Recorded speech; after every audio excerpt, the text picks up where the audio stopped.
Hello, मी वीणा. सकाळची सुरुवात मी जिरा पाणी ओवाळणी करते. त्यानंतर योगा केल्यानंतर मी हा एक केक बनवलेला आहे. मुलं माझे शाळेतून यायच्या आधी मी पूर्ण केक तयार करून ठेवते. ही माझी मुलगी मिश्का आहे. तिला माझ्या केकच्या टर्नटेबलसोबत खेळायला खूप आवडते. मला म्हणाली की मम्मा, हे बघ मी केक बनवलेला आहे युनिकॉर्नचा, किती छान आहे ना. त्यानंतर जो मी पेंटो केक बनवलेला होता तो मला लगेच द्यायचा होता.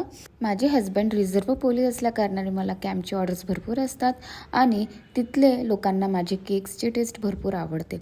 त्यांच्याच फ्रेंडने मला एक पाव पायनॅपल केकचा ऑर्डर दिलेला होता खायला, पण तो केक माझ्या हस्बंडच्या हाताने चुकीने खाली पडून गेला. असो, हा केक मी रात्रीच तयार करून ठेवलेला होता, कारण दुसऱ्या दिवशी होता संडे आणि संडेला आम्हाला जायचं होतं माझ्या मम्मीकडे, कारण माझ्या मम्मी पप्पांनी माझ्या आत्याकरिता गेट टुगेदर पार्टी ठेवली होती. आणि ही मिश्का. त्यानंतर मम्मीकडे पोहोचल्यानंतर मम्मीने ऑलरेडी जिरा राईस आणि भाजी बनवून ठेवली होती. आम्ही सगळं जेवण झाल्यावर बघा मस्त मुलं एन्जॉय करून राहिले आहे. त्यानंतर घरी आल्यावर मी हा केक रेडी करून घेतलेला आहे दुसऱ्या दिवशी द्यायला, आणि हा केकचा final look. Okay, bye, thank you.